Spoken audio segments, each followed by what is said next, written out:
ഈദ് കഴിഞ്ഞിട്ട് 2 ദിവസമായി. ഞാൻ ഇന്നാണ് വീഡിയോ ഇടുന്നത്. അപ്പോൾ എല്ലാവർക്കും ഈദ് മുബാറക്ക്.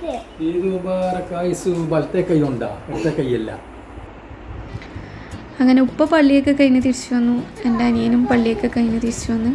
പിന്നെ അടുത്തത് ഇവരെ ഫോട്ടോ എടുക്കൽ പ്രഹസനമാണ്.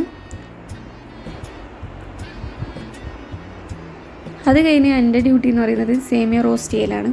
ഉമ്മ അനക്കാ പണി തന്നു. അപ്പം ഞാൻ ഫ്രൈ പാൻ വെച്ചു സേമിയ റോസ്റ്റ് ചെയ്യാൻ വേണ്ടിയിട്ട്. അപ്പോൾ അതിൻ്റെ കൂടെ ഞാൻ ഗീയും ആഡ് ചെയ്തതാണ്, പക്ഷേങ്കിൽ അത് വീഡിയോയിൽ ഇല്ല. അപ്പോൾ സേമിയ നല്ലപോലെ റോസ്റ്റ് ചെയ്ത് പിന്നെ അടുത്തത് ഉമ്മ ചിക്കൻ കഴുകൽ മസാലയ്ക്ക് വേണ്ടിയിട്ട്. എൻ്റെ ഉമ്മാക്ക് ചെറിയ OCD പ്രശ്നമുള്ളതുകൊണ്ട് 1000 പ്രാവശ്യം ചിക്കൻ കഴുകും.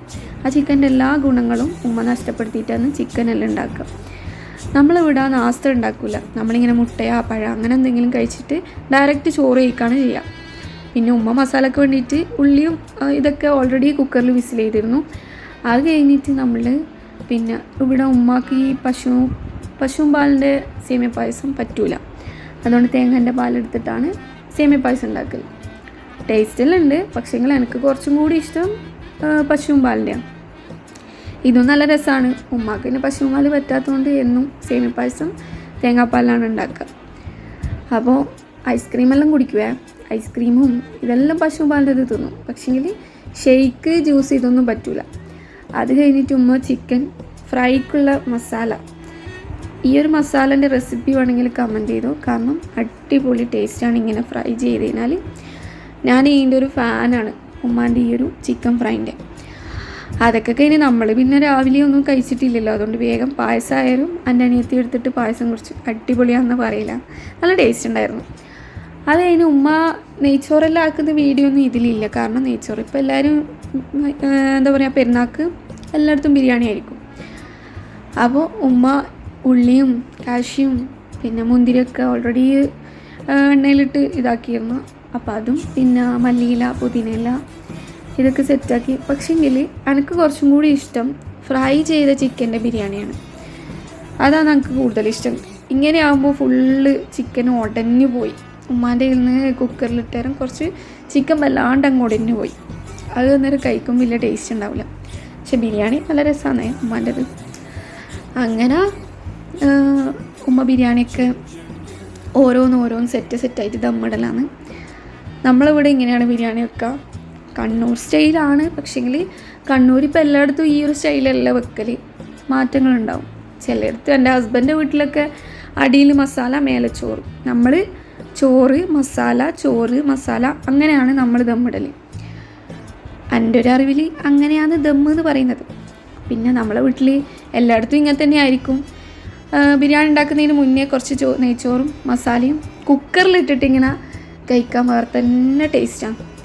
അപ്പോൾ എൻ്റെ അനിയന് വിശന്നിട്ട് ഉമ്മാട് പറഞ്ഞ് നമുക്ക് കുറച്ച് നെയ്ച്ചോറും ചിക്കനും വേണം, വിശന്ന് കണ്ണാണെന്നില്ല. അങ്ങനെ ഉമ്മ എടുത്തു കൊടുത്തത്. ഞാൻ പിന്നെ ലാസ്റ്റ് ആ കുക്കറിലിട്ട് തിന്നാന്നുള്ളതിൽ നിൽക്കലാണ്. പിന്നെ ഞാൻ ഇവൻ്റെ ബേക്കിലേ പോയിട്ട് നമുക്ക് കുറച്ച് തരുമോ എന്ന് ചോദിക്കും. അവൻ പറഞ്ഞില്ല, എന്തായാലും ബിരിയാണി ആനായില്ലേ, ഇനി ബിരിയാണി കഴിച്ചാൽ മതി, അനക്ക് തിന്നാനേ ഇതുള്ളൂ എന്ന് പറഞ്ഞു. പിന്നെന്താ ചെയ്യാൻ, തരാണ്ട് എനിക്ക് തിന്നാൻ കഴിയില്ലല്ലോ.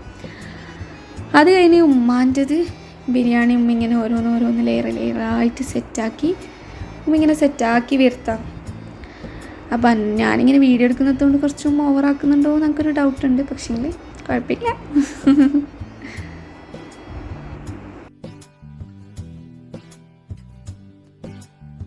അങ്ങനെ ലാസ്റ്റ് മസാല കുറച്ച് ബാക്കിയുള്ളത് ഉമ്മ ലാസ്റ്റ് കുറച്ച് അവിടെ ചോറിൻ്റെ മേലയിൽ ഇങ്ങനെ ഒഴിച്ചു കൊടുത്തു. ഞാൻ ചോദിച്ചു, ഇതിങ്ങനെ ആക്കൂലല്ലോ ഉമ്മ ചോറിൻ്റെ മേലെ? ഉമ്മ പറഞ്ഞാൽ ബാക്കി വന്നതിന് കളയാൻ കഴിയില്ല, അതിൻ്റെ മേലെ വെക്കാം. അങ്ങനെ ഉമ്മ അടുപ്പത്ത് ബിരിയാണി വെച്ചു. ഇനി കുറച്ച് സമയം കൂടി വെയിറ്റ് ആക്കിയാൽ മതി. ഒന്നാവി വന്നു കഴിഞ്ഞാൽ ബിരിയാണി നമുക്ക് കഴിക്കാം. അതിന് ഉമ്മാൻ്റെ സ്പെഷ്യൽ ചിക്കൻ ഫ്രൈ ഇതൊക്കെ 4 മതി വരില്ലേ.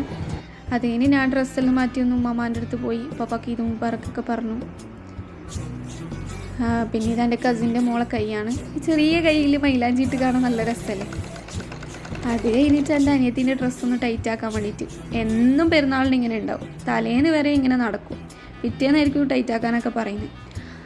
അത് കഴിഞ്ഞ് എൻ്റെ ഉമ്മാൻ്റെ അനിയത്തിൻ്റെ മോളെ ബർത്ത്ഡേ ആണ്. അപ്പോൾ എല്ലാവരും അങ്ങോട്ടേക്ക് ക്ഷണിച്ചു. നമ്മൾ ഫുഡെല്ലാം കഴിച്ച് പിന്നെ അവിടെ നിന്ന് എല്ലാവരും പാടെ അവിടത്തേക്ക് പോയി. ഇരിക്കൂറാണ് വീട്.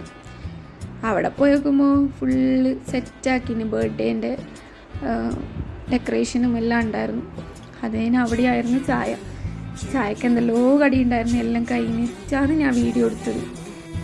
ആ പാസ്റ്റൽ ഗ്രീനും വൈറ്റ് ഡ്രസ്സ് ഇട്ടതാണ് ബർത്ത്ഡേ